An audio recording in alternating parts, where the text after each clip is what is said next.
नमस्कार, मैं कुमार शाह। एक बड़ी खबर निकल के आ रही है कि जी न्यूज़ के सुधीर चौधरी को कोरोना हो गया है, कोरोना पॉजिटिव है और उन्हें करीब 10 दिन पहले इस बात की तस्दीक की थी कि वो कोरोना से संक्रमित हैं और वो अपनी केयर कर रहे हैं। लेकिन कल उन्होंने एक ट्वीट किया जिसमें उन्होंने बताया कि वो दरअसल अस्पताल में भर्ती है और रिकवर कर रहे हैं। उनके लंग्स में इन्फेक्शन पहुंच चुका है और उनके हाथ पे जो इंजेक्शन लगता है वो पट्टियाँ की हुई थी, वो जगह बनाई गई थी। तो उसके बाद में ट्विटर पर काफ़ी लोग उनको गेट वेल सून कह रहे हैं। कुछ लोग उनकी आलोचना भी कर रहे हैं कि दरअसल आपने जो पत्रकारिता की, आपने अस्पतालों की मांग नहीं की, आपने कभी भी ये जो बुनियादी ज़रूरतें हैं उनको लेकर कभी कोई कार्यक्रम नहीं किया। इस तरह से उनको कोई ट्रोल भी कर रहे हैं और कुछ लोग उनके स्वास्थ्य की और बेहतर होने की कामना कर रहे हैं कि वो जल्द से जल्द रिकवर होकर घर लौटें या अपने काम पर लौटें। और आपको एक चीज़ बता दूं कि सुधीर चौधरी ने कोरोना की जो वैक्सीन है वो दोनों डोज ली है, यानी फर्स्ट और सेकंड दोनों डोज सुधीर चौधरी ले चुके हैं। उसके बाद में भी वो इस तरह से कोरोना से लड़ रहे हैं। तो आपके लिए ये जानना ज़रूरी है कि आप भले ही पहली वैक्सीन ले चुके हों या आपने दूसरी वैक्सीन ले ली हो, लेकिन कोरोना का खतरा आपको हमेशा बना रहेगा। आपको सुरक्षित रहना है, क्योंकि वैक्सीन लेने के बाद में जो आपके शरीर के भीतर एंटीबॉडी बनती है, जो कोरोना से लड़ने के लिए तैयार होती है, उसके लिए समय लगता है और वो समय जब तक पूरा नहीं होता, तब तक आपकी बॉडी पूरी नहीं होती, तब तक आप अपने आप को कोरोना से सुरक्षित महसूस नहीं कर सकते हैं। हालांकि जो सामान्य व्यक्ति है जिसको वैक्सीन लगी नहीं है उससे तो बेहतर है, लेकिन आप ये सोच लें कि 100% हम कोरोना से सुरक्षित हैं, ऐसा दरअसल वैज्ञानिकों ने भी, डॉक्टरों ने भी दावा नहीं किया है। आपको ज़रूर सामान्य व्यक्ति से, वैक्सीन लगे हुए व्यक्ति को कुछ फ़ायदे होते हैं कोरोना से लड़ने में, उनको रिकवर करने में, लेकिन आप यह सोच लें कि हमें एक डोज लग गई है या दूसरी डोज भी लग गई है, उसके बाद आप बिल्कुल सुरक्षित हैं, ऐसा न सोचें। क्योंकि के अग्रवाल नाम की डॉक्टर की भी मृत्यु हो गई और कहा जाता है कि उन्होंने भी दोनों डोज ली थी। और ये सवाल भी उठा और ये सवाल पूछा गया जो वैक्सीन निर्माता हैं उनसे कि दोनों डोज लेने के बाद में भी के अग्रवाल की मृत्यु कैसे हो गई। ये सवाल संजीदा है। और सुधीर चौधरी का उदाहरण भी आप देख सकते हैं कि उन्होंने जो डोज ली थी उसका अपडेट उन्होंने ट्विटर पर डाला था और दोनों डोज उन्होंने ली थी, लेकिन उसके बाद में वो कोरोना संक्रमित हुए और अब वो अस्पताल में भर्ती है। कहा जा सकता है कि वैक्सीन लेने के बाद में जो एक टाइम पीरियड होता है, उसके बाद में शरीर में एंटीबॉडी डेवलप होती है, उसके बाद में ही वो काम करना शुरू करती है। और मेरा जहाँ तक ख्याल है कि सुधीर चौधरी ने अभी इन्हीं दिनों ही वैक्सीन की दूसरी डोज ली थी, तो हो सकता है कि उनके शरीर में एंटीबॉडी अभी तक बनी नहीं हो।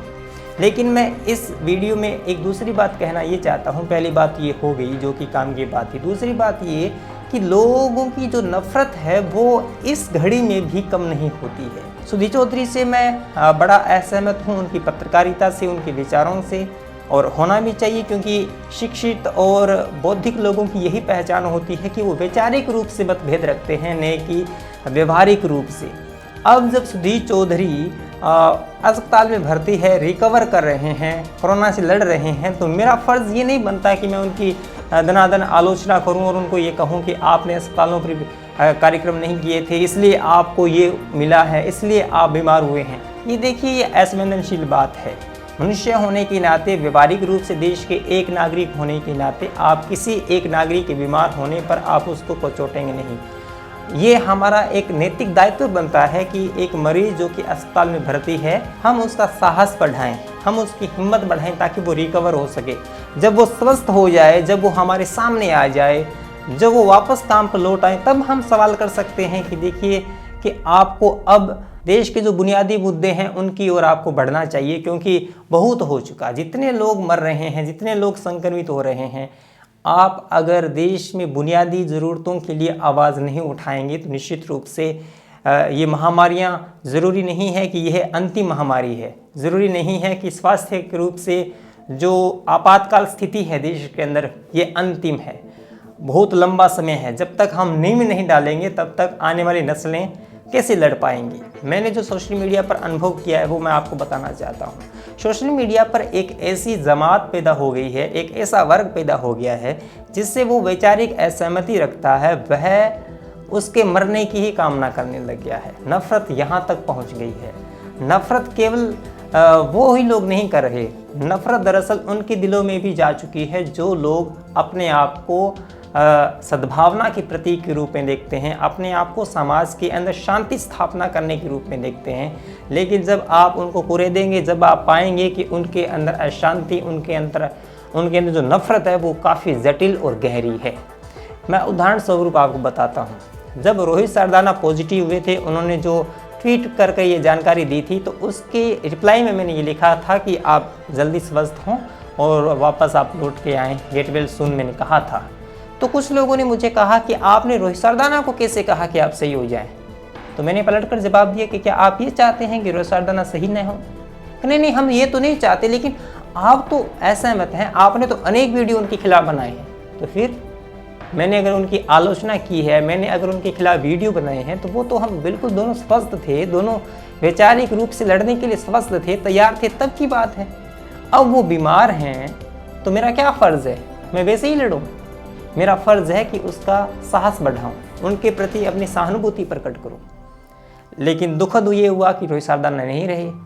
अब सुधीर चौधरी, कल उन्होंने जो ट्वीट किया उसके रिप्लाई में मैंने कहा कि आप जल्द स्वस्थ होकर लौटे। तो कुछ लोगों ने और कहा कि आप सुधीर चौधरी को कह रहे हैं कि जल्द स्वस्थ होकर लौटे।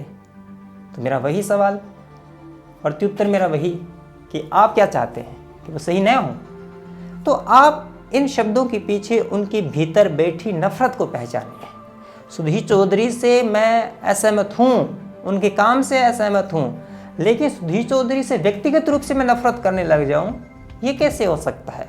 और मैं समझता हूँ ये नहीं होना चाहिए। लोकतांत्रिक देश में सुधीर चौधरी को भी अपना मत रखने के, अपना विचार रखने का अधिकार है, और वही अधिकार कुमार शाम को भी है। लेकिन कुमार शाम के अंदर इतना नैतिक बल, इतना संवेदनशील हृदय होना चाहिए, अपने वैचारिक विरोधी की भी बेहतरी की कामना करे, इतना तो होना चाहिए। तो मैं आपसे हाथ जोड़ के निवेदन करता हूं कि आपके जितने भी मतभेद हों किसी से भी, जब वो अस्पताल में फाइट कर रहे हों तब उसके साथ खड़े हों, क्योंकि आपका एक एक शब्द उसको साहस बढ़ा सकता है, आपका एक शब्द उसका मनोबल गिरा सकता है। हमारे आसपास कितने लोग मर रहे हैं, कितने लोग ये जंग हार रहे हैं। ऐसे में हमारा कर्तव्य बनता है कि हम हर किसी के साथ खड़े हों। यही हमारे अंतरात्मा की, यही हमारे देश के मन की आवाज़ है कि हम एक होके इस लड़ाई में लड़ें, चाहे सुधीर चौधरी हों, चाहे रोहित सरदाना हों, चाहे हम हों, चाहे कोई भी हो। अपनी नफ़रतों पर कुछ देर के लिए ठंडा पानी डालें, लापरवाही न बरतें, बाहर न निकलें। एंटीबॉडी बनने में और वैक्सीन 100% इफ़ेक्टिव होने में फ़र्क है। इस फ़र्क को आप समझिए। आप अचानक से डॉक्टरों को, वैक्सीन निर्माताओं पर दोष मत डालिए। उन्होंने ये क्वालिफिकेशन दे रखा है कि एंटीबॉडी बनने में वक्त लगता है और उसके बावजूद भी कोरोना आपको इफ़ेक्ट कर सकता है, क्योंकि यह इमरजेंसी में, आपातकाल में शुरू की हुई एक रियायत है, राहत है, जिसका जितना फ़ायदा हो सकता है उतना अच्छा है, लेकिन 100% ही फ़ायदा हो, यह समय की मांग, नाजुकता समझ के आप इस धारणा पर पहुँचें। ये वीडियो आपको कैसा लगे ज़रूर बताएं। आप मुझे फेसबुक, ट्विटर, इंस्टाग्राम पर फॉलो कर सकते हैं, पेटीएम पे सपोर्ट कर सकते हैं। मिलेंगे अगले वीडियो में, तब तक के लिए धन्यवाद। सब्सक्राइब कीजिए कुमार शाम यूट्यूब चैनल को और बेल आइकन भी दबाना न भूलें।